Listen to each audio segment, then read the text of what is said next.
a nossa aula. Semana passada, no nosso último encontro, nós falamos sobre fobias específicas, né? E hoje a gente vai falar sobre ansiedade social ou fobia social. Então,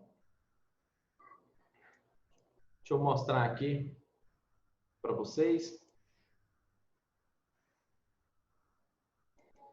Possivelmente vocês me veem aí no canto, né? No canto direito embaixo, no canto, vou colocar aqui no canto superior em cima, tá? E é o seguinte, todas as vezes que vocês surgir alguma dúvida, algum interesse, alguma curiosidade, você quer compartilhar alguma coisa, você só libera o seu microfonezinho aí e pode fazer a pergunta. Tudo bem? Combinados? Então tá.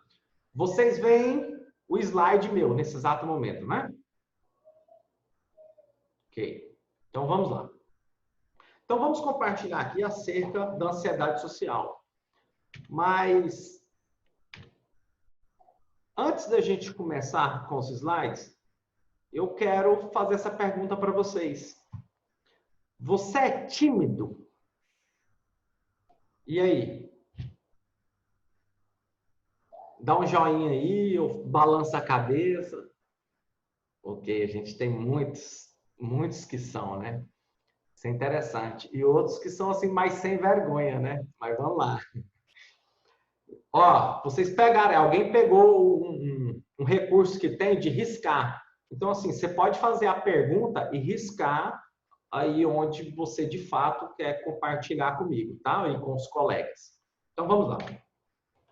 Se você disse sim a essa pergunta, você tem algo em comum com 20 a 50% dos estudantes universitários. Isso depende de qual pesquisa você lê. E é assim mesmo, os dados são alarmantes. Na nossa cultura, né, e na maioria das culturas, a timidez é um padrão comportamental muito natural. E ela em excesso, a gente chega aí a padrões de anormalidades, a padrões patológicos, né? Quanto às estatísticas, até 12,1% da população geral sofre transtornos de ansiedade social em algum momento de suas vidas.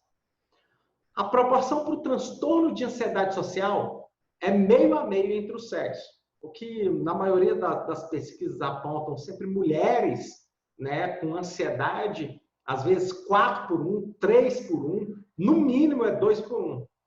Né? O dobro de mulheres, o mínimo que você encontra, dependendo da pesquisa, são mulheres que apresentam 2 vezes mais ansiedade do que homens. Porém, aqui na ansiedade social tem uma peculiaridade. Você encontra esse quantitativo 1 por 1, né? Meio a meio aí. E esse transtorno, ele também tende a ser mais prevalente em pessoas jovens dos 18 aos 29 anos, que é bem característico aí, normalmente, da idade das pessoas que se encontram na faculdade, né? De pessoas também com baixa escolaridade, solteiras e de baixo nível socioeconômico. Então, no DSM-5, nós temos aí o transtorno de ansiedade social, e no próprio DSM-5 ele ainda preserva esses parênteses, fobia social. Porque até no DSM-4 e no DSM-4, texto revisado, o TR, o nome era fobia social. E agora no DSM-5 eles trazem como transtorno de ansiedade social. E eles preservam esse nome para você saber que tem algo a ver ainda. Eu pressuponho que nas próximas versões do DSM, o nome já vai ser transtorno de ansiedade social e não mais vai estar atrelado ao nome de fobia social, tá? Dentro da análise do comportamento, a gente olha esse transtorno e a gente o chama de evitação social. Porque a característica de uma pessoa com transtorno de ansiedade social é a esquiva, né? É a evitação social. E isso, o transtorno de ansiedade social, ele se encontra na categoria macro aí do transtorno de ansiedade, dos transtornos de ansiedade. Bom, dito isso, os critérios diagnósticos medo ou ansiedade acentuados acerca de uma ou mais situações sociais, em que o indivíduo ele é exposto a uma possibilidade de avaliação por outras pessoas.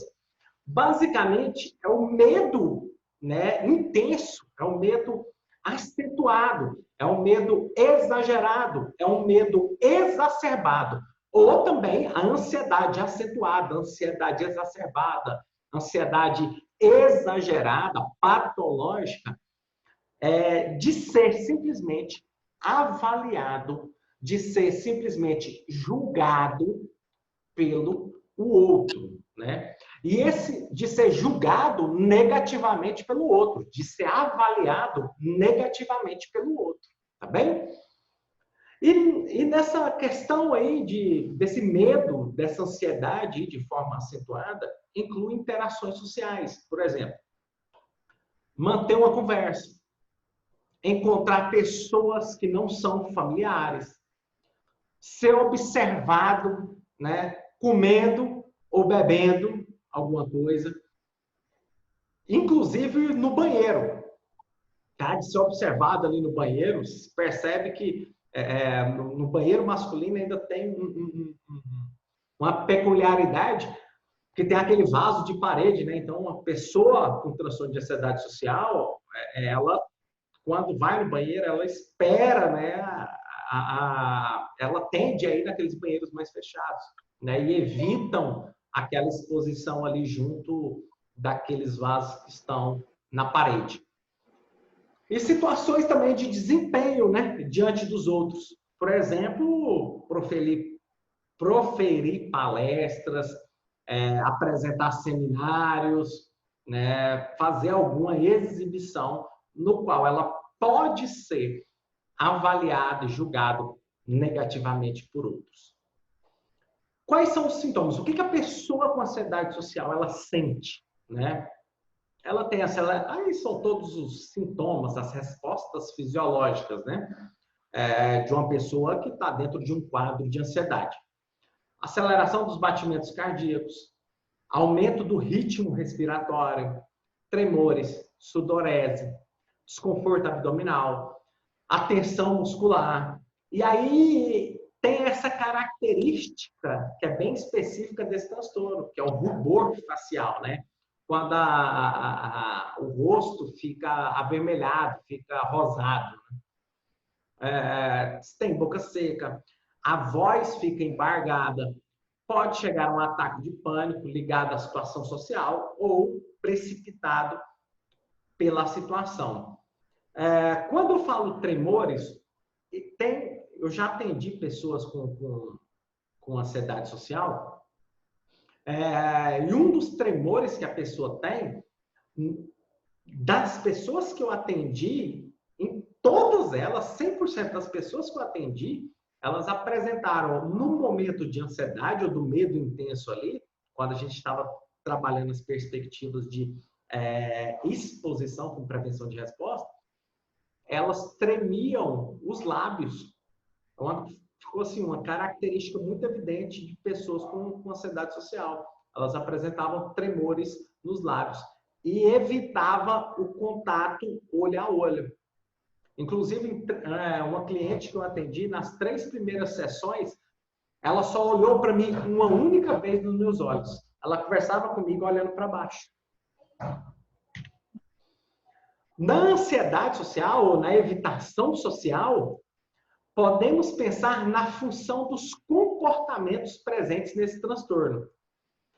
O Denis Amignani e o Roberto Banaco, eles vão dizer o seguinte: o padrão comportamental característico dos transtornos de ansiedade, de acordo com grande parte da literatura, é a esquiva fóbica, né?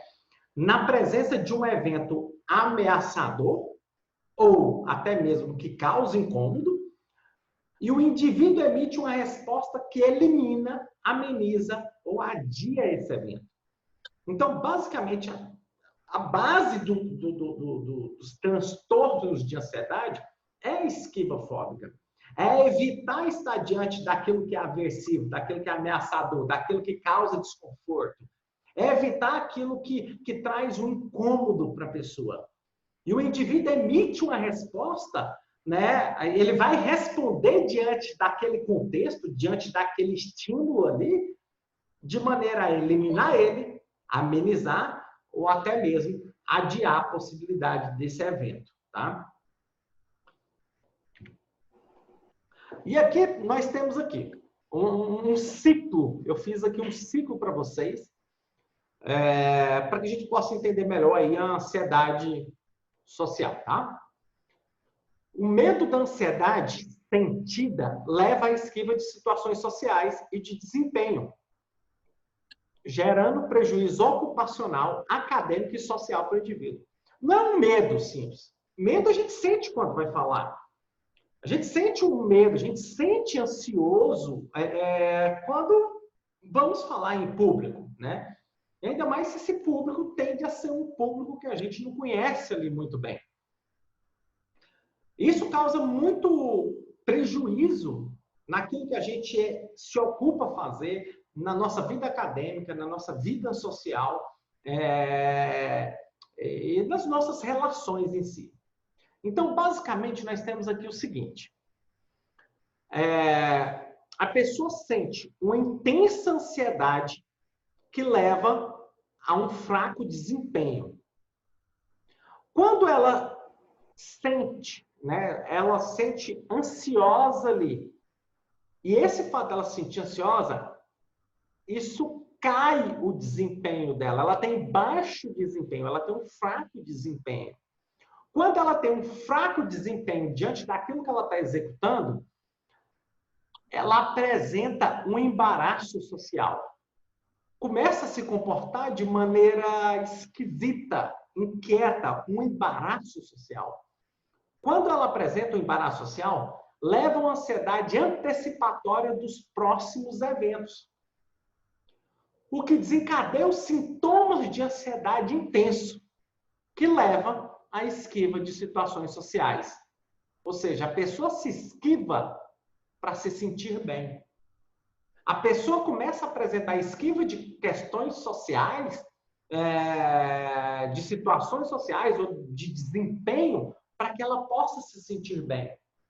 Ninguém acorda no dia e fala assim, eu vou ali para ser julgado negativamente pelo outro. Ninguém acorda assim, vou ali só para ser avaliado negativamente pelo outro. As pessoas, quando elas acordam e elas temem isso, o que elas mais querem fazer é se esquivar dessa situação. Tá? O Igor pergunta, mas isso também leva a levantamento de hipóteses de eu não vou para certo lugar porque vão me julgar? Com certeza, né? Evita mesmo. No entanto, essas pessoas tendem a ficar em locais que elas se sentem muito mais confortáveis, né? Por isso que elas evitam ir em determinados lugares, onde tem determinadas pessoas, porque temem ser avaliado, temem ser julgado pelos outros. Tá, Igor? Bom, deixa eu voltar aqui.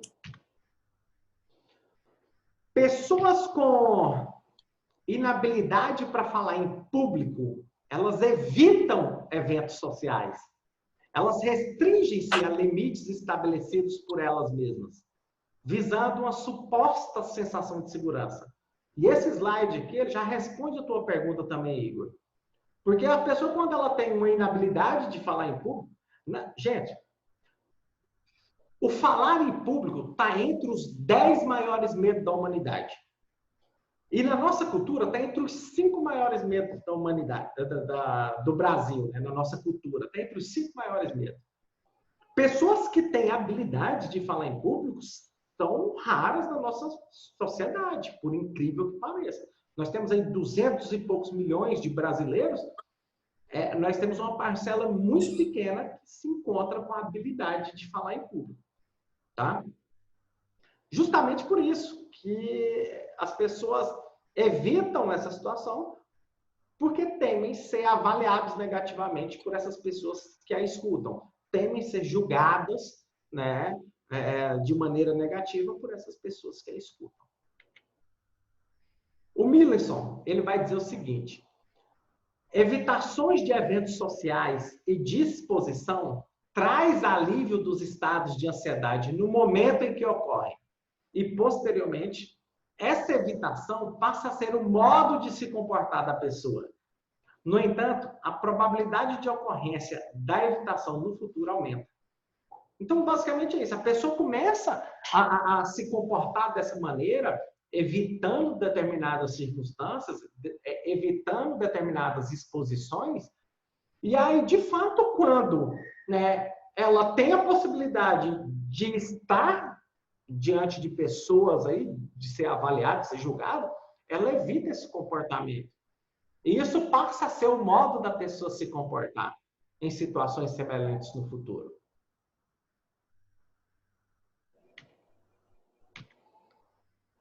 Possíveis causas. Olha que interessante as causas que tem no nosso livro, que eu adoto aqui. Psicopatologia. Psicopatologia, uma abordagem integrada.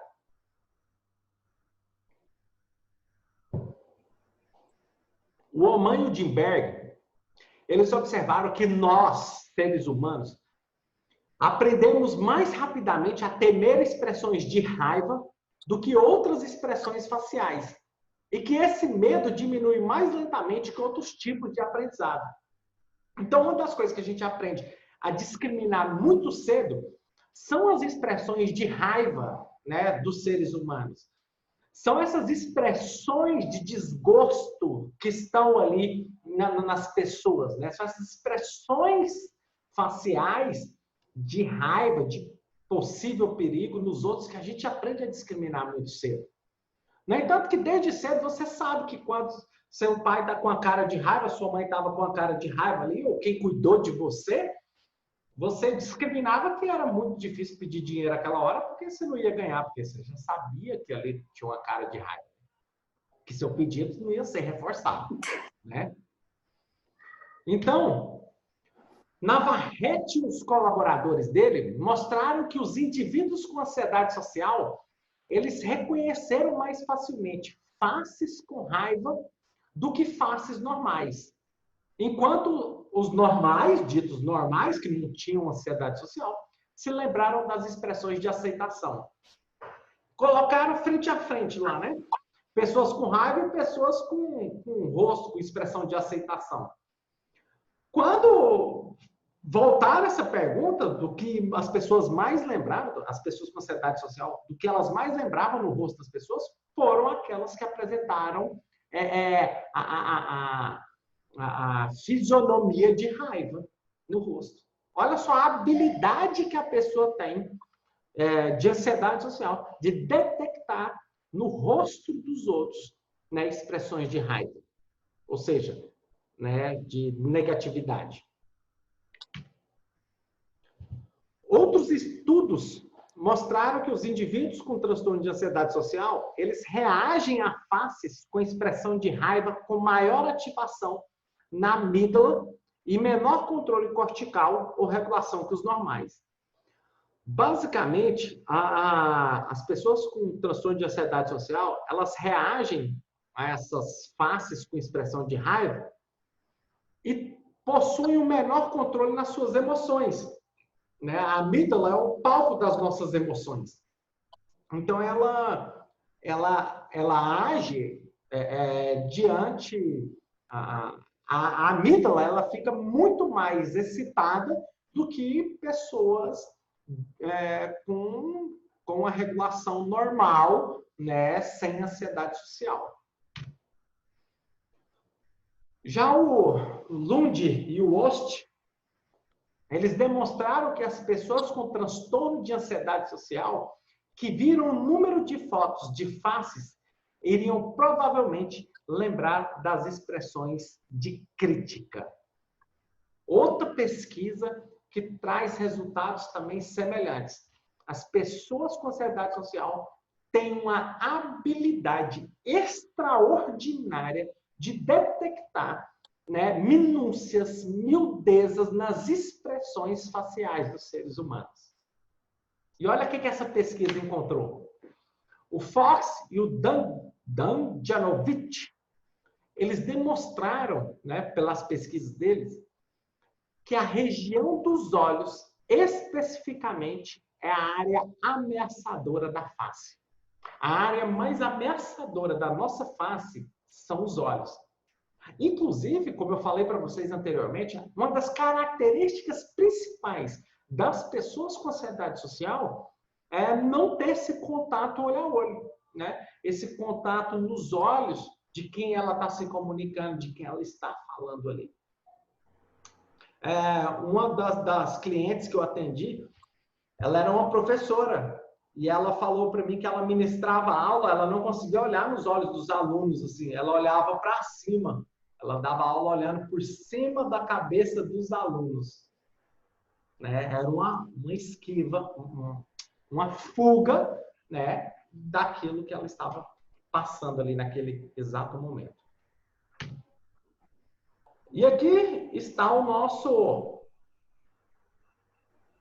as nossas causas. Tirei a imagem lá do livro, tá? E trouxe aqui para vocês.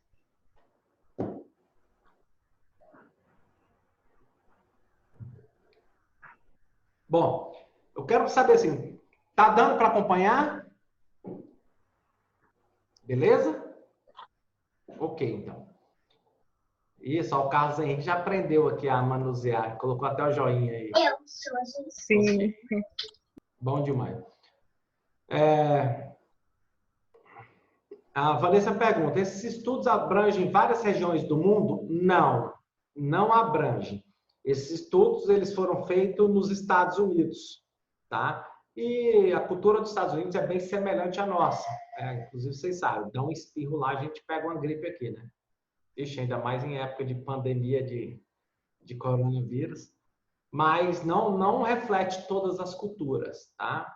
Mas se assemelha, mas não reflete. Vamos lá. Então tá, já que tá dando para pegar aí, show de bola. Vamos continuar.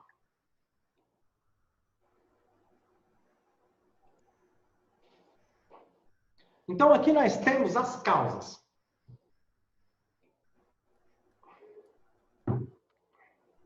Nós podemos ter causas por vulnerabilidade psicológica generalizada, vulnerabilidade biológica generalizada, incluindo o componente hereditário de inibição comportamental.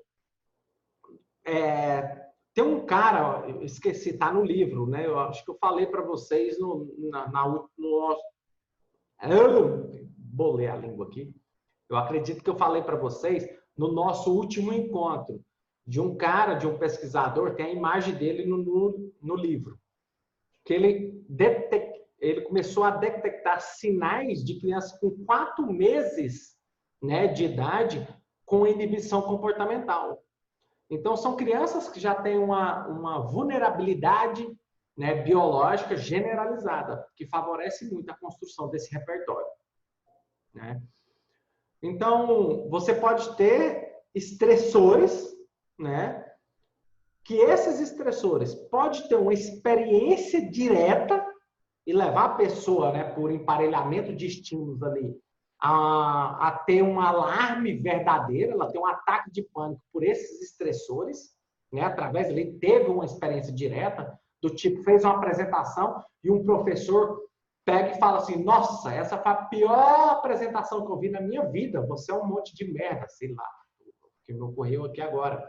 Falou um negócio desse, por exemplo. Não sei se tem professor que faz um negócio desse não também, né? Se for, esse professor tem muita inabilidade. Mas é o seguinte, estressores teve uma experiência direta e a pessoa tem um alarme verdadeiro. Ela simplesmente tem um ataque de pânico. Mas ela pode também ter um alarme falso a partir desses estressores. associada a situações socioavaliativas, né? No qual ela foi avaliada ali, algum desempenho dela teve uma avaliação social, talvez foi uma avaliação social medíocre, e a pessoa apresenta um alarme falso, né?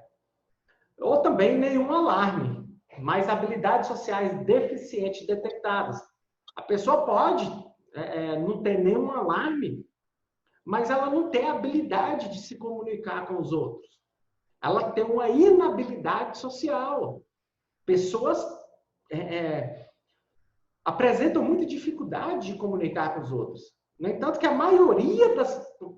Aqui, que tem bem aqui no CEPS, né, como clientes, nossa, a gente tem que fazer um treino de habilidade social, porque as pessoas estão com a inabilidade social gigantesca. Tá? E aí, quando se tem nenhum alarme, alarme falso, alarme verdadeiro, por exemplo, isso te leva para uma apreensão ansiosa, incluindo o aumento da atenção autofocada.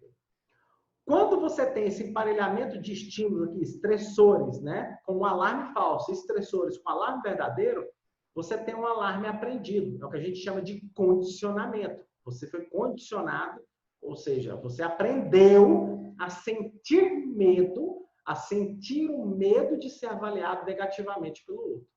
Quando você tem isso, você fica com a você fica com a apreensão ansiosa, tá? Incluindo o aumento da atenção autofocada. Vocês lembram? Medo se faz presente. A ansiedade envolve uma espera. Nossa, como é que você conseguiu colocar isso aqui? Isso aqui você foi condicionado. Quem colocou? Me ajuda aí. Eu não estou vendo você. Preciso que você fale. Como é que você fez isso? Bora quebrar o protocolo aqui no meio da aula. Fui eu, professor. É porque eu tô colocando o que o senhor tá falando para depois eu tirar um print. Ah, tá bacana. Mas como é que você usou esse recurso aí? Você escreveu como? É bem aqui em cima, aparece uma barra preta, aí tem umas coisas em inglês, aí tem a anotação em inglês. Aí eu fui mexendo. Achei aqui. Cara, Você não, quer? eu acabei de descobrir esse recurso. Eu não sabia que É? tinha ele, não. É show de É bola. porque eu tô colocando para tirar print depois. Se atrapalhar, o senhor fala que eu tiro. Não, tudo bem, tranquilo. Bacana. Obrigado, Maria Isadora. Nada. Tá, valeu. Então vamos lá. E aí, você apresenta uma vulnerabilidade psicológica específica. A avaliação social, ela começa a se tornar perigosa. Lembra o seguinte, você está diante do aversivo, da situação desconfortante ali, você sente medo ali, ameaça real. Quando você tem a possibilidade de encontrar, né, você tem uma apreensão ansiosa, né? Isso a gente chama de ansiedade. A ansiedade envolve espera para aquela circunstância. Então, essa vulnerabilidade psicológica específica é a avaliação social que passa a ser perigosa. O nome disso é transtorno de ansiedade social. Beleza? Aqui é um modelo que traz as possíveis causas das pessoas com ansiedade social. Deixa bem aqui. Bom, olha, Isadora, agora tem que apagar aí que ela continua. Ó. Tá vendo? No outro slide. E aqui eu trouxe uma imagem que ela é bem pertinente, de situações que provocam muito medo, né, assim, nas pessoas com ansiedade social. Ó, iniciar uma paquera, falar em reuniões ou sala de aula, fazer apresentações, sair com alguém, encontro, namoro. Gente, muitas vezes a gente vai aplicar a técnica chamada roleplay. Você vai fazer o treinamento ali da pessoa em como sair, o que ela inicia a conversa com o outro, como que ela pega na mão, né? O local para sair, tudo, o que pode conversar, as perguntas que faz.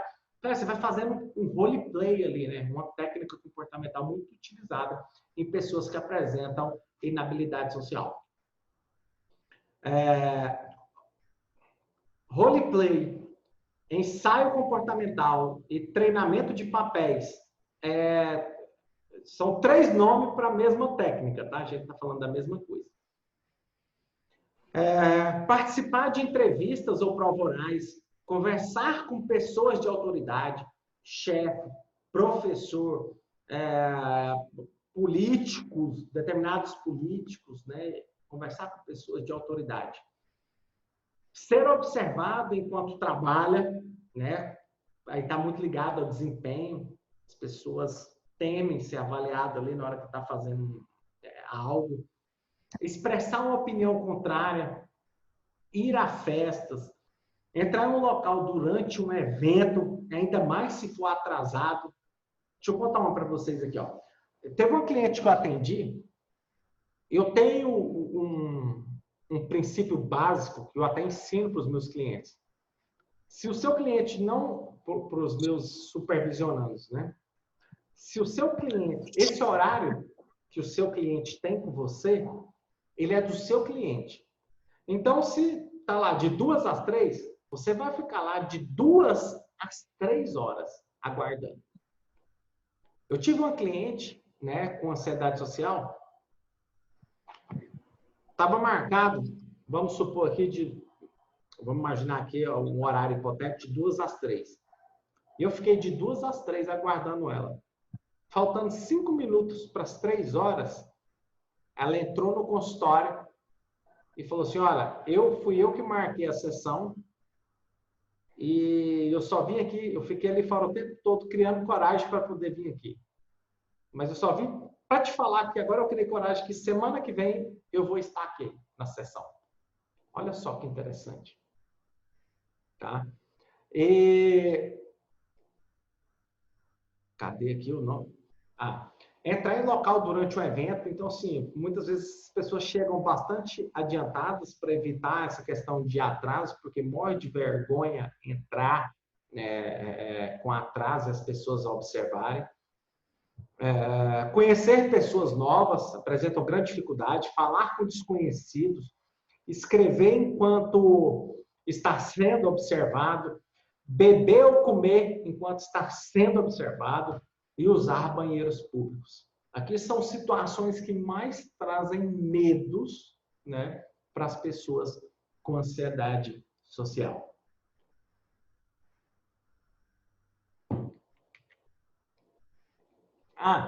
Deixa eu mostrar um videozinho aqui para vocês, que eu gosto muito desse videozinho, sabe? Sim, ele explica de maneira bem interessante o modo como muitas pessoas se comportam, tá? Parece que tem uma pergunta aqui. Luslene, desliga o seu microfone. Já desligou aqui. Ok. Então, vamos lá. Deixa eu mostrar aqui para vocês esse videozinho.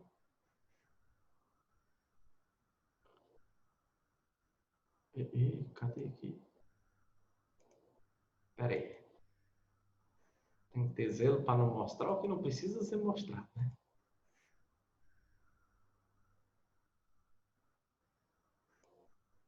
Okay. Vocês conseguem ver um vídeo no YouTube? Só alguém me fala aí para eu ouvir. Sim. Perfeito? Sim. Pode ir. Então tá, vamos lá. Vou colocar aqui o vídeo para vocês, tá?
Professor, é sem som mesmo?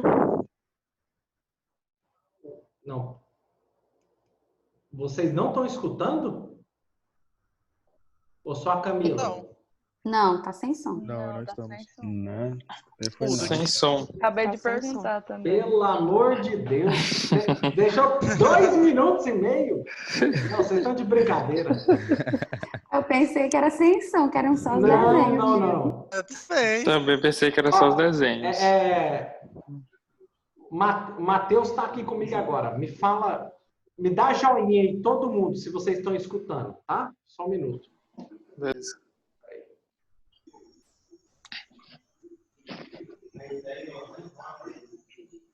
Alguém escuta?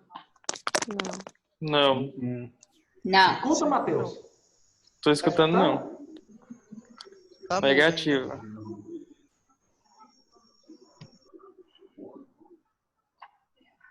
Não, tá mudo. Professor, Gente, eu só consigo ouvir a sua voz, mas o áudio. o áudio não, né? Você tem que ir lá nas configurações de áudio. Isso, professor. o áudio não. Não, né?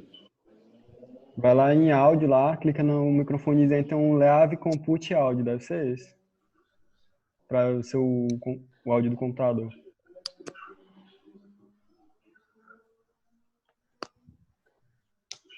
Ai, meu Deus, que medo aqui de mexer nisso.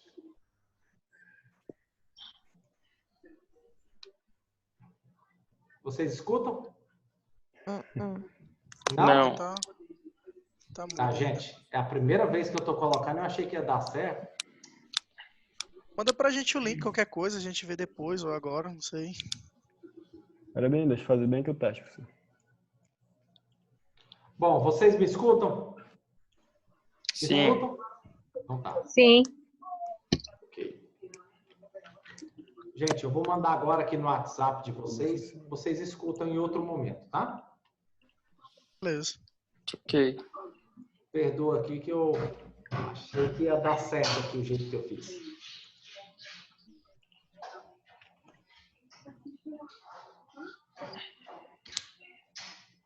Bom, tá aí no WhatsApp de vocês. Deixa eu voltar aqui para a nossa...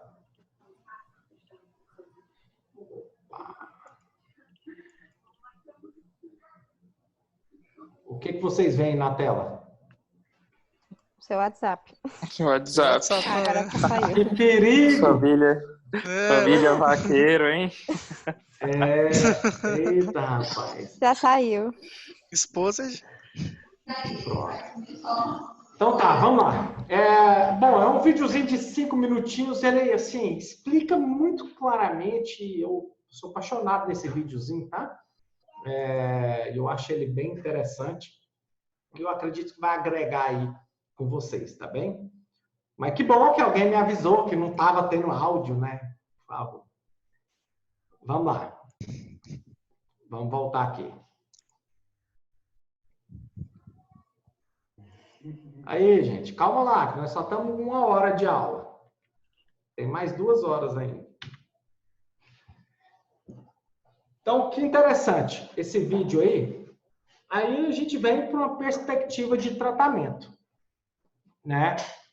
O tratamento envolve questões aí educativas. E como que seriam essas questões educativas? Nossa, deixa eu ir olhando para vocês aqui. Gente, segura um minutinho bem aqui que eu preciso ir no banheiro aqui. Segura aí, rapidão. Que eu tomei água demais, tava tomando tererê aqui, eu tomei água, dá uma pausazinha aí, tá? Segura aí, rapidão. Tranquilo, vai A gente lá. entra no tratamento.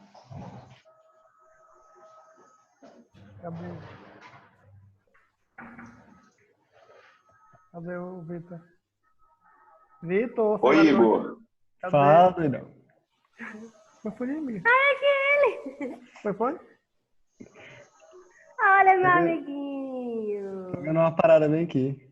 Olha, é você? Não, deixa eu Agora ia ficar mudando. Não. Pera aí. Acho que bugou aqui. Não, é todo inteligente, meu amigo. Esse meu amigo é meu orgulho. Ligando. Tô, é porque eu tava fazendo um teste aqui. Cássia. Meu Deus, Cássia. meu Deus, quem tá falando comigo? Alô? Alô? Sem costume. Tem costume. Tô te vendo aqui, viu? Gente, que maravilha. O professor tem aquelas cadeiras de game, naquelas riquíssimas, Que caríssimas. legal, gente, aqui em casa. Hoje tá na minha casa, me invadiu minha casa. Se roubar o Wi-Fi quando tu vai estar em casa, ou desses.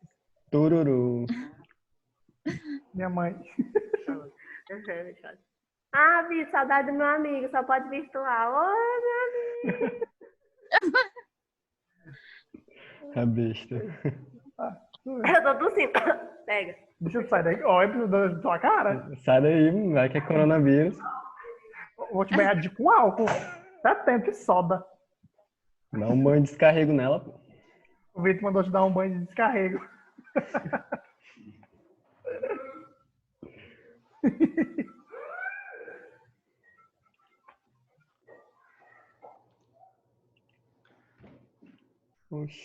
Ó, bobeiro, querendo ir rápido demais aqui para poder acabar o conteúdo e eu ir no banheiro. Vou logo no banheiro no meio, né, não? Então vamos lá. É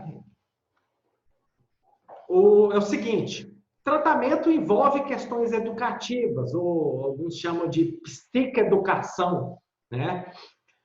E basicamente, quando a gente fala em educação, se tem uma coisa, gente, que traz paz para a vida da pessoa, é o conhecimento. Vocês estão na geração da informação. Vocês não estão na geração do conhecimento. Então, você tem que buscar conhecimento. Hoje as coisas estão muito rápidas, chega muita informação. Né? Então, é o seguinte. Quando você leva conhecimento acerca de todos os processos que ocorrem ali com o cliente da gente, isso traz paz para ele. Então, a gente tem que levar para eles uma educação, explicar para ele por que ele sente da maneira que ele sente, por que ele pensa da maneira que ele pensa, por que ele faz da maneira que ele faz. Tá? Então, a gente tem que trazer uma educação para ele de tudo aquilo que ele faz, que ele pensa e que ele sente. Tá bem? Então, basicamente, o tratamento da pessoa vai envolver esses processos educacionais acerca do que ele faz, do que ele pensa e do que ele sente. Tudo bem? E uma coisa clara, você vai ter que explicar para ele por que ele tem essas respostas fisiológicas quando está diante da possibilidade de ser avaliado, de ser julgado negativamente pelos outros. Tá bom? Então, além disso, o outro processo específico, né, de tratamento é o treinamento de habilidades sociais. Olha, a literatura aponta o seguinte: eu ainda não encontrei uma pessoa com ansiedade social que tenha habilidades sociais. Eu ainda não atendi essa pessoa. São raras essas pessoas, sabe? São raras, mas tem. A literatura fala que tem, alguns já atenderam, tá? Mas eu mesmo nunca encontrei. Então, mesmo esses que são raros, o treinamento de habilidades sociais é muito importante que seja feito, que seja realizado nessas pessoas com ansiedade social. O treinamento de habilidade social, ele é primordial para ensinar novos repertórios para essas pessoas, para que elas possam, de fato, se comportar melhor diante de eventos sociais. E um dos treinamentos de habilidade social que a gente faz, né, para envolver o treinamento de habilidade social, é utilizando a técnica que eu falei para vocês, o roleplay, né? Ou treinamento de assertividade, que é a questão da comunicação. Aí você é uma pessoa assertiva, agressiva, não assertiva, enfim, lidar com com esse treinamento de assertividade, tá bem? Outra coisa no treinamento de habilidades sociais que está envolvido também é ensinar a pessoa mesmo como se comportar em determinadas situações. Um outro treinamento que se pode fazer com essa pessoa, que está ali no terceiro tópico, né? É o que a gente chama de exposição gradual e sistemática por imaginação e ao vivo, dentro e fora do contexto terapêutico.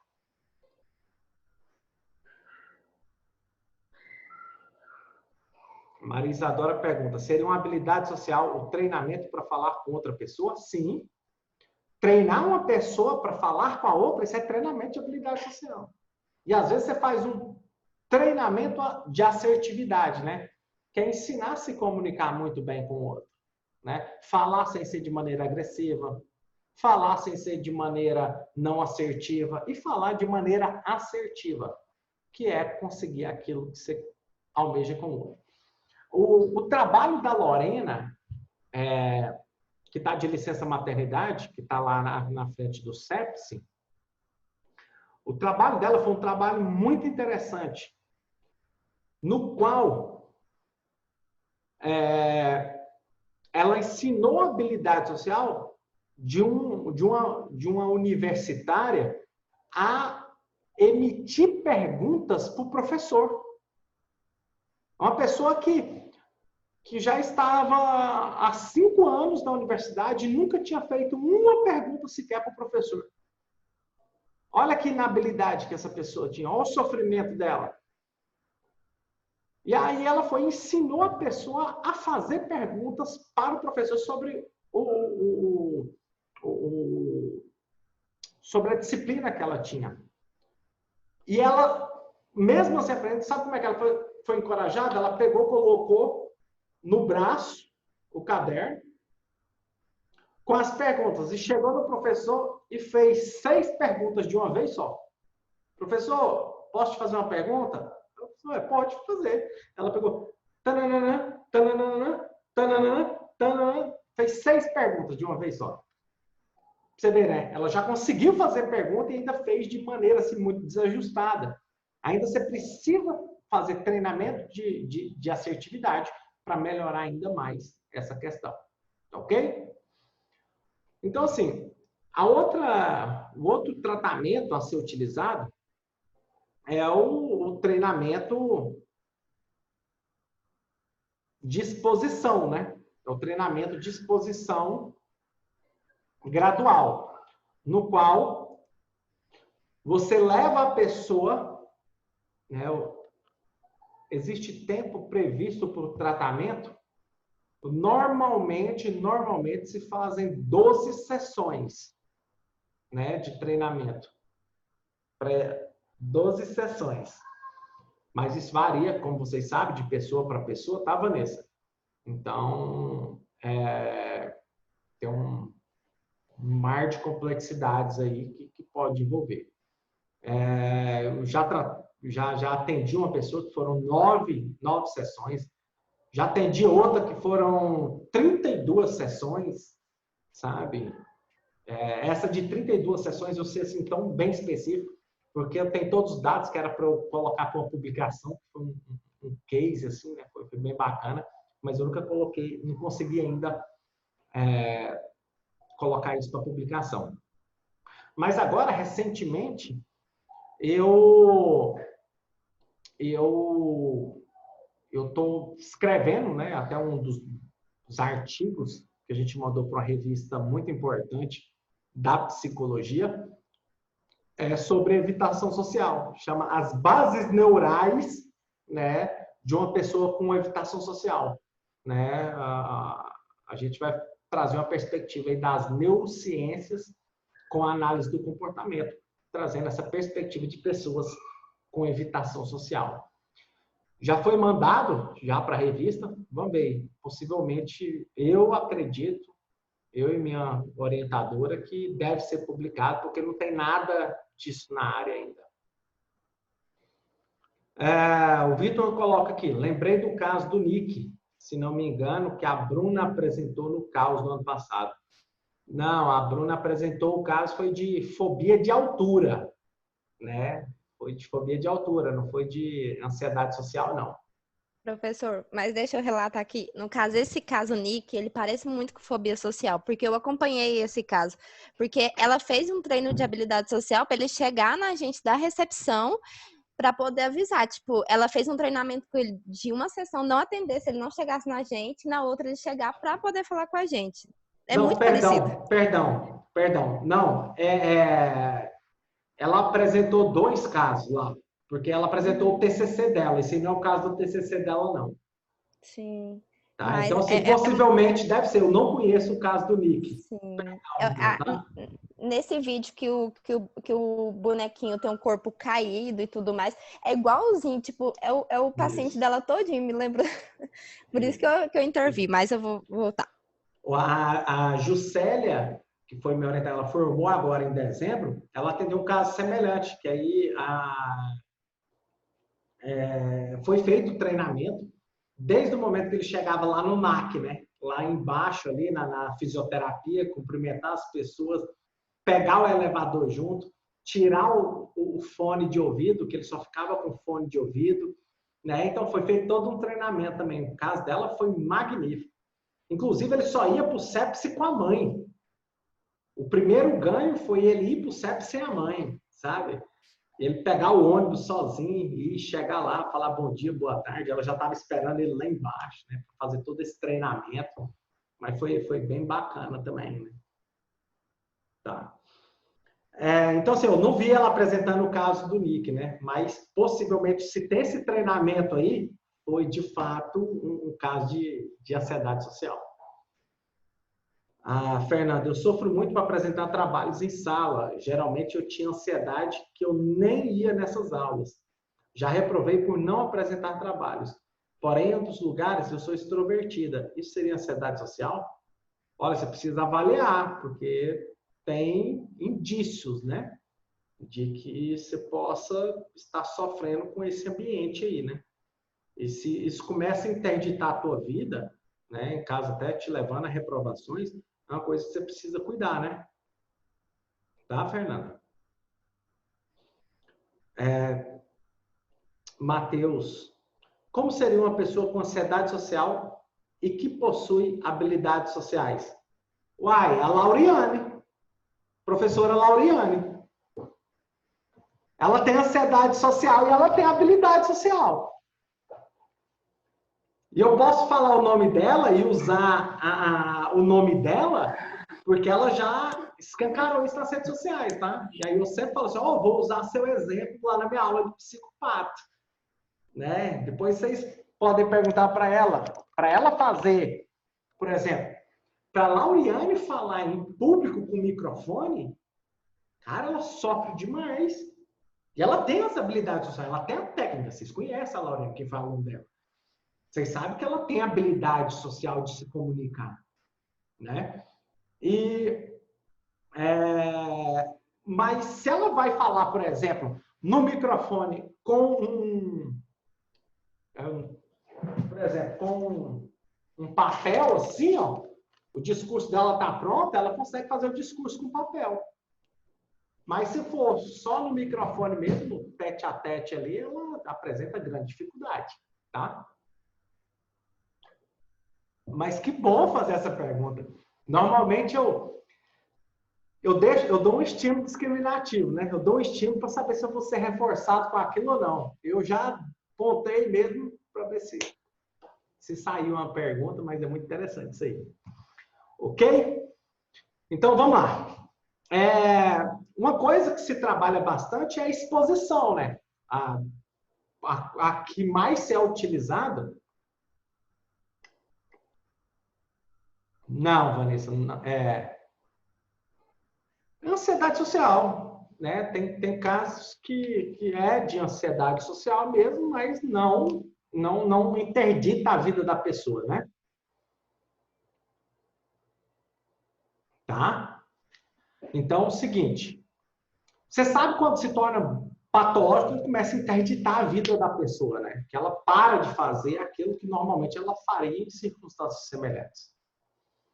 Na hora que começa a interditar as relações sociais, as relações ocupacionais dela, né, ali no trabalho, e até mesmo as relações amorosas, cara, aí começa a ficar algo extremamente difícil, né? Uma outra coisa para o tratamento também é a dessensibilização sistemática. Ela é bastante utilizada e ela tem menos aversividade. Né? Ela tem menos aversividade. E você faz a exposição de maneira gradual, tá? Você faz a exposição de maneira gradual, daquilo que a pessoa tem menos medo para aquilo que ela tem mais medo. E aí você pode fazer também a exposição por imaginação. Você pega a pessoa, faz o relaxamento para ela, né? Faz o relaxamento Jacobson nela, tira a tensão toda da pessoa, e uma pessoa que está relaxada em seus músculos, né? Ela sente muito bem, ela se sente confortável. Então você faz o relaxamento Jacobson, depois você coloca ela no relaxamento, ela fecha os olhos e você vai por imaginação, percorrendo todo o caminho com ela. Né? Por exemplo, o caminho de uma apresentação de um seminário, de uma palestra, por exemplo, que a pessoa teme muito. E você faz essa exposição dela por imaginação. Aí depois você fez por imaginação, você faz por imagens, por vídeos, né? Essas exposições, né? Coloca ela para fazer vídeos, né? Coloca ela para apresentar você filmando, coloca para apresentar para uma pessoa conhecida, para 2 pessoas, para 3 pessoas, né? E aí tem um negócio assim que é bem interessante, né? Você vai dobrando. Para 1, para 2, para 4, para 6, para 12, para 24. A literatura não explica muito bem isso, não, mas todas as exposições eu vejo assim, sabe? A pessoa vai dobrando, dobrando, dobrando. Eu não sei como que surgiu isso, para falar bem a verdade para vocês. Mas ele coloca ela para expor para ainda mais a pessoa que tem ansiedade, né, na perspectiva do desempenho, tá? E outra forma também do tratamento que pode ser feito, que pode ser realizado, é por realidade virtual, né? No nosso último encontro, eu cheguei a comentar com vocês acerca disso, mas você pode fazer também por realidade virtual. Inclusive, eu me submeti, né, a fazer esse de ansiedade social, no qual a gente colocava o óculos e começava a passear, né, ali pela cidade. E a primeira coisa que você perguntava para a pessoa era qual era a farmácia mais próxima. E aí você perguntava qual era a farmácia mais próxima. E a pessoa te indicava, né, ali virtualmente. Só que é o seguinte, se você passasse virtualmente e não perguntasse para aquela pessoa que você encontrou, a cena voltava. Você só passava adiante para o próximo passo se você perguntasse de maneira adequada, tá? Você tinha que perguntar, fazer a pergunta para a pessoa ali, onde era a farmácia mais próxima. Se você não fizesse pergunta, voltava a cena até se encorajar para passar para o próximo passo, tá? Aí depois você vai evoluindo. Aí você entra dentro de uma sala, aí tem vários cenários, né? Você pedir algo emprestado para o colega do lado, normalmente algo que esse colega já tem ali nas mãos. Aí você começa a falar para uma pessoa, depois você fala para 2, você fala para 4, para 6, para 12. E o último grau da exposição ali imaginária, da exposição virtual, é dar uma palestra para 50 pessoas, né? Fazer um discurso de 15 minutos para 50 pessoas na plateia, né? Num palco. Então, assim, vai simulando todas as exposições possíveis. Tá ok? Então, isso aí é forma de tratamento também. Que mais? Que mais? Alguma pergunta, gente? Alguma fala, algum comentário? Pode abrir o microfone aí e falar.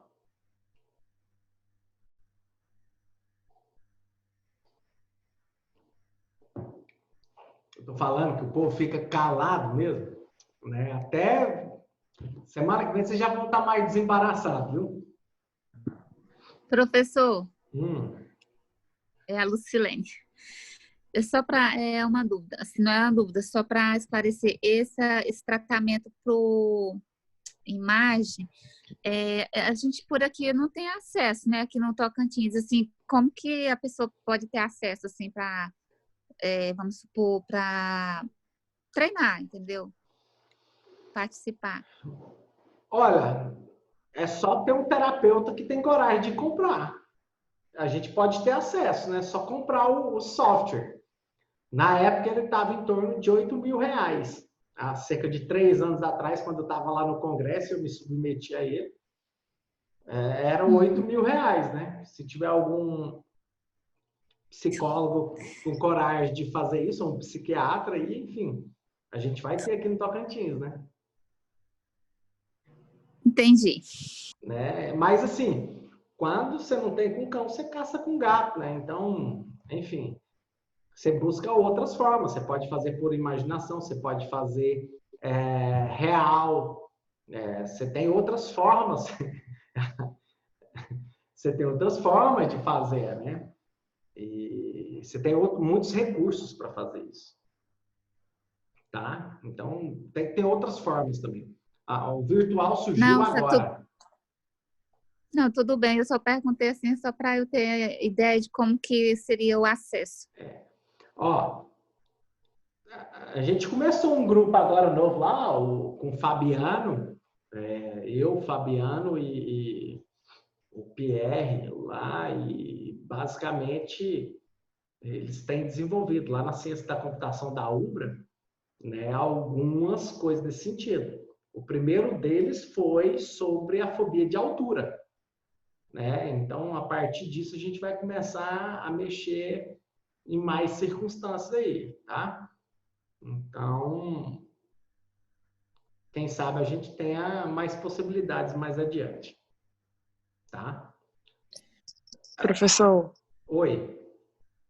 existe algum caso de ter saído do contexto terapêutico com o paciente? Você ir para a rua com o paciente? Sim. Inclusive, um dos tratamentos, parte do tratamento que eu ainda vou falar, né, que eu ia falar, era justamente isso. Você já está tocando aqui, já bora falar sobre ele. Você faz isso dentro do consultório e você faz isso também extra-consultório, Vanessa. Você vai com a pessoa lá, né? Tem terapeuta que vai para balada com o cara e instrui e vê os primeiros passos da pessoa, sabe? Que vai com ele no extra-consultório ali. Eu já saí várias vezes do meu consultório, sabe? Para ir na universidade, para a pessoa, para fazer a exposição, sabe? Para fazer a apresentação de TCC. Já saí, para fazer a apresentação do mestrado da pessoa. Eu tive que treinar ela para fazer a apresentação do mestrado. Eu estive lá junto com ela, né, na apresentação. Então, assim, você sai mesmo do consultório, você vai com a pessoa lá junto para ela fazer a exposição. E aí você ensina, assim, a técnica mais eficaz chama-se técnica, anota aí para vocês. Isso vocês vão ver lá, para vocês verem isso aí lá tem a dessensibilização e a técnica de exposição com prevenção de resposta. Tá? Dessensibilização sistemática e técnica de exposição com prevenção de resposta. Então, porque não é muito comum falarem sobre isso. Aí eu tinha essa dúvida de falar desses casos extra-consultório que não é muito falado, né? Justamente. Então, Repete a última, professor. Qual que? Dessensibilização sistemática e dessensibilização sistemática e técnica de exposição com prevenção de resposta. Tá? Então, Vanessa, a gente vai muito, sabe? Assim, treina a pessoa mesmo e vai a campo, cara. Muitas vezes a gente vai a campo para fazer a avaliação, que a pessoa não consegue falar o que ela está sentindo. Ela não consegue descrever aquilo que ela está passando. Você vai a campo para ver como que a pessoa se comporta no contexto que ela está inserida. O nome disso a gente chama de avaliação funcional direta, por observação. E aí você pode também fazer avaliação funcional indireta, por meio de entrevistas. Professor. Oi, Matheus.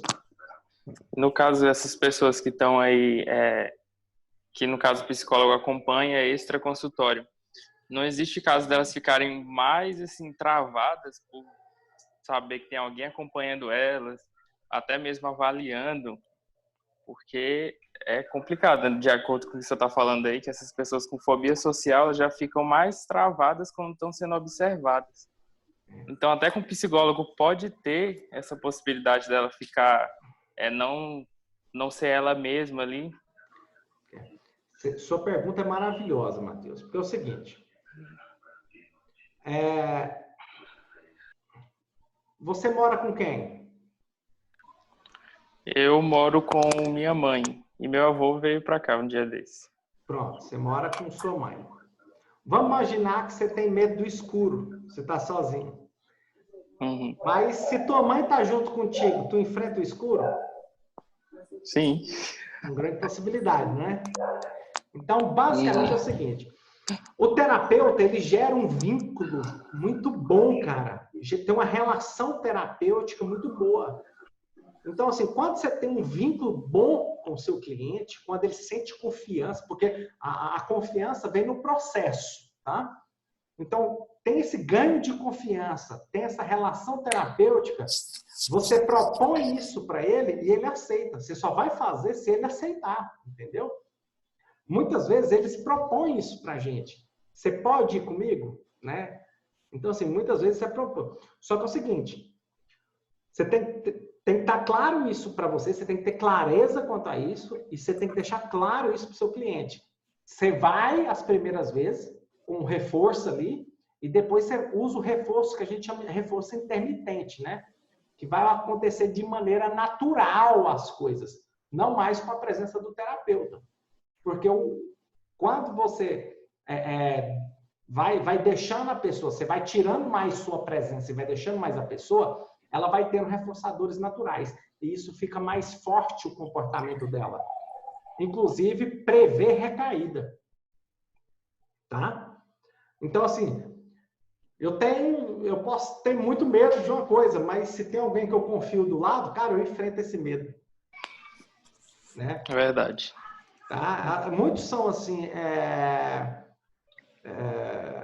que vai apresentar.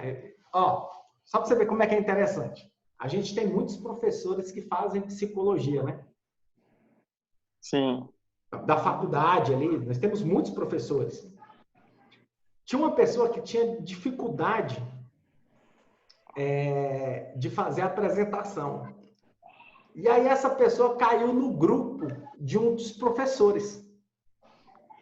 E aí ela falou assim, não, agora eu vou apresentar, porque eu estou com o meu professor do lado. Você entendeu como é que é a coragem das pessoas, a confiança que a pessoa tem no outro, ela enfrenta? Mas a sua pergunta é muito pertinente, porque ele vai estar sendo avaliado, né? Sim. Só que é o seguinte, qual é nós como psicólogos, a nossa primícia básica ali? Quando a pessoa chega para a gente, nossa profissão em si, o nosso modo de se comportar, é de não olhar para o outro e apontar o dedo, né? A nossa cara, por isso que as pessoas se sentem muito bem como psicólogo, porque a gente não é um profissional que julga o outro, que aponta o dedo para o outro, que fica avaliando negativamente o outro. No entanto, que a gente trata as coisas de uma maneira natural. Isso é muito lindo da nossa profissão. Né? Isso a pessoa fica confortável, porque ela sabe que mesmo a gente estando lá, a gente não vai ficar avaliando negativamente ela para os outros, vai ficar julgando ela. Né? A gente está ali numa condição de ajuda. Isso faz toda a diferença, cara. Isso faz toda a diferença em todo o processo psicoterapêutico. Tá? E aí, gente, mais alguma fala, algum comentário? Professor, só voltando ali na questão dos aplicativos para como forma de tratamento. Também temos muitos aplicativos que são desenvolvidos, né? Só que creio eu que não tem a mesma, como pode dizer, a mesma qualidade dos aplicativos como o senhor, por exemplo, viu.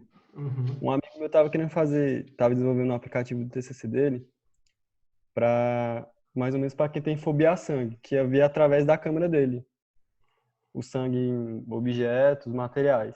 Essa pode ser uma opção mais, como pode dizer, acho que mais barata, assim, por dizer que pode ajudar nos tratamentos para quem tem certas fobias. Pela câmera? É. Como assim, pela câmera? Me explica melhor isso, só para eu entender. Então, celular.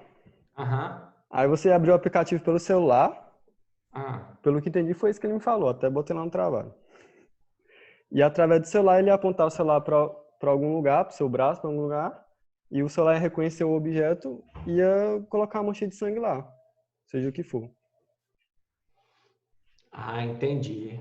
Entendi. Cara, não sei, tem que testar, né? Mas aí com mancha, com sangue, ferimento e injeção, eu acho muito perigoso porque a pessoa desmaia, né? Então, assim, talvez se testasse com outras coisas, com outros transtornos, talvez seria melhor. Não sei, cara. Eu não tenho uma opinião formada quanto a isso ainda. Porque acho que o aplicativo para celular é muito mais acessível, né, para todos. E também tem aquele V que bota o celular, que é mais simples e mais barato. Isso. O de fobia de altura que a gente tem lá na Ubra é assim, né? Você coloca o aplicativo no celular, coloca no óculos e a pessoa fica olhando no próprio aplicativo do óculos, né? Isso é até mais em conta, às vezes. Ixi. Acho que é R$100 um óculos. Eu tinha um óculos, só que eu não consegui usar e eu dei. Mas é bem vantajoso, sim. Bem vantajoso. Né? E a gente tem que criar esse recurso, cara. Tem que melhorar a vida das pessoas mesmo. Tem que deixar os negócios mais baratos.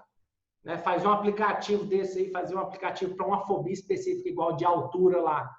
Né? Você gasta aí R$1.000 para fazer isso, com óculos, tudo, com um aparelho. Cara, então, sim, você ajuda muitas pessoas. Mas, Vitor, mas no caso, seria a pessoa que entraria no aplicativo ou isso seria restrito ao psicólogo? Aí eu não sei como funcionaria, mas devia ser mais ou menos para a pessoa ir treinando no seu dia a dia, sabe? Ah, sim. Como já... Porque eu não sei se as pessoas entrariam, tipo, pegando igual aquele caso que o professor passou do palhaço, né? Tipo, a mulher tem medo simples de ver um palhaço. Eu não sei se eles usariam essa alternativa, né? Mas vale pesquisar, porque eu acho que seria muito mais uma ferramenta para o psicólogo usar durante sessões. Tem que ser psicólogo, qualquer outra pessoa. Se a pessoa não for treinada, ela não faz. Ela foge. Ó, se a pessoa não for treinada antes, ela foge. Cara, ela não fica. As pessoas não querem enfrentar os aversivos. Exatamente. Elas porque fogem. é muito Você difícil. perde o cliente. Eu vejo por causa disso, porque, tipo, se eu ver uma barata, eu não quero ficar cara a cara com a barata. Eu saio correndo, tipo, igual aquela mulher do palhaço. Ela não consegue ver a foto do palhaço, ela não vai enfrentar a imagem do palhaço. Pois é, você tem que treinar a pessoa primeiro. Se você não utilizar de um treinamento antes, de um preparo para ela enfrentar, ela não enfrenta. Sim. Tem cliente que, se você não tiver o manejo, né, terapêutico adequado, ele só vai na primeira sessão e foge. Ele vai embora. Sabe? Exatamente. Eu criei um protocolo de primeira sessão para as pessoas voltarem. Eu tenho um protocolo que já foi testado milhares, eu não estou exagerando, mas já foi milhares de vezes. Eu tenho mais de 2.800 pessoas, psicólogos, que já baixaram esse protocolo e executam ele. Que massa. Checklist para a primeira sessão. Já vamos usar quando for para a clínica. Na primeira sessão. Quando você faz esse protocolo, você segue esse protocolo, as pessoas tendem a voltar no segundo encontro. De verdade. Isso aí é artigo, professor? Não, é um protocolo que eu criei mesmo. Lá no CEPS eu ensino para os meus orientantes lá. Só que quando você faz de graça, as pessoas não valorizam muito, não. É um instrumento, né? É um instrumento para você.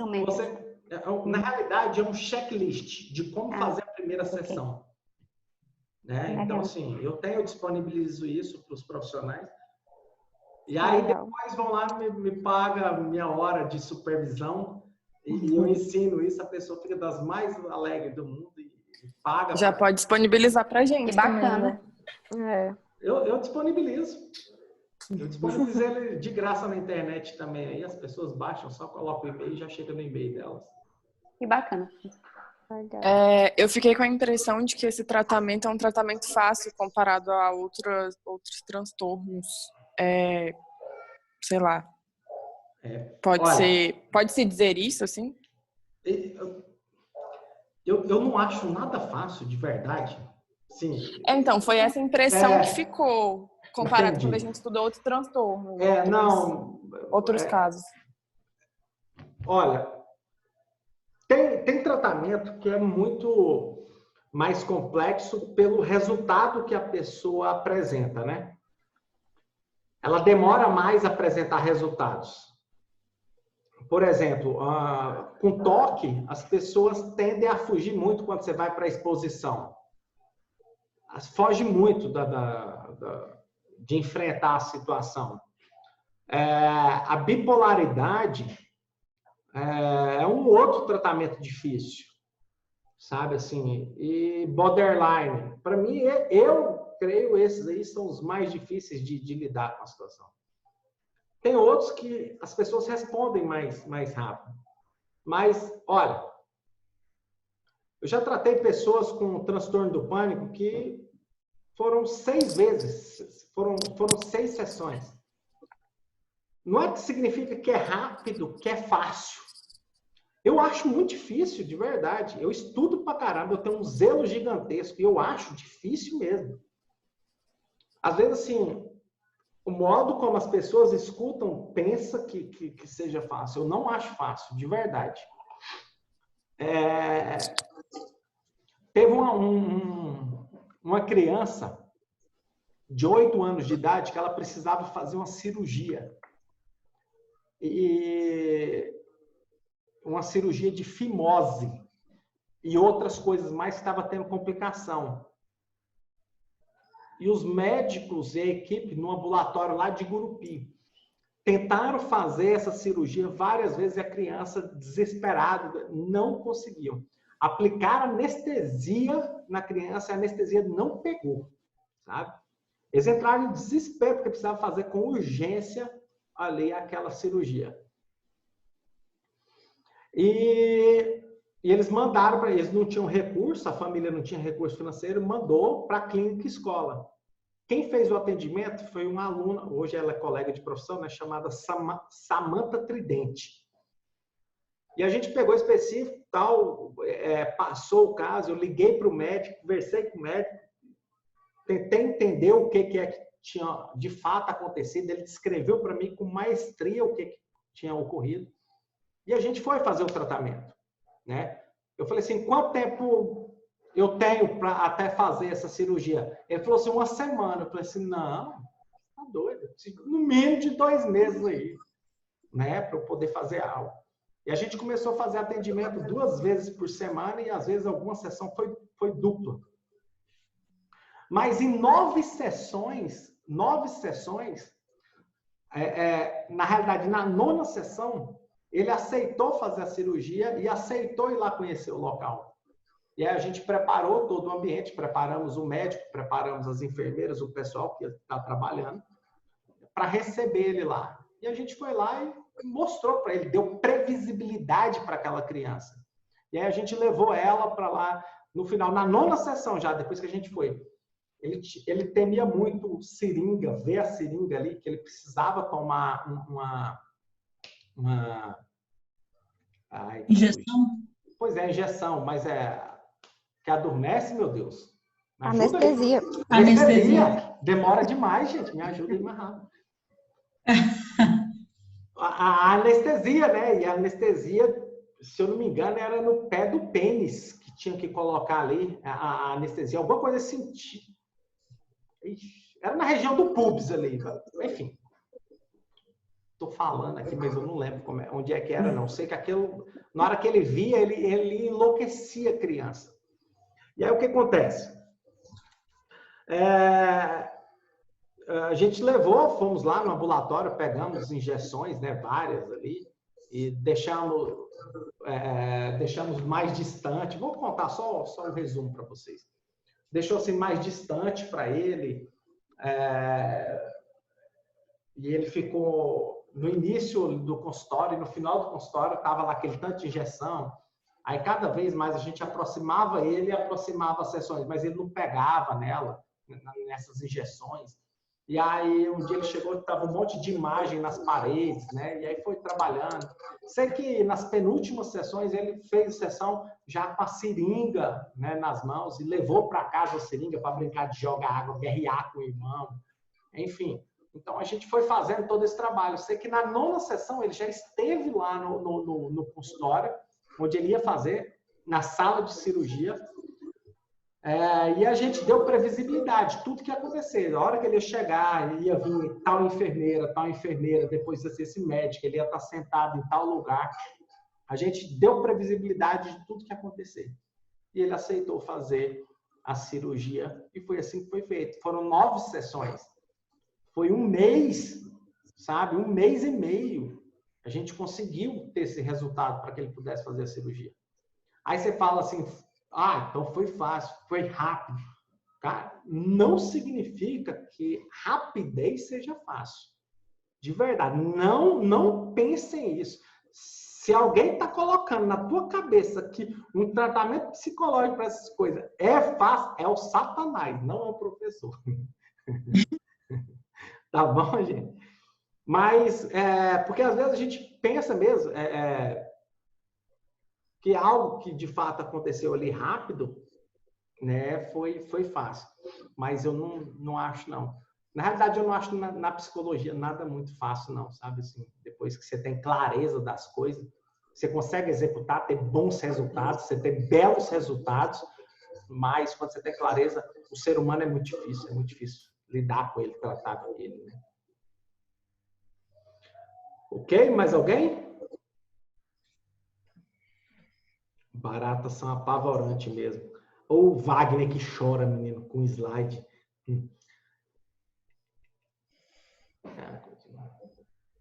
3, Bom, e aí, minha gente? Vamos ficar por aqui? Eu que sabe. Bora!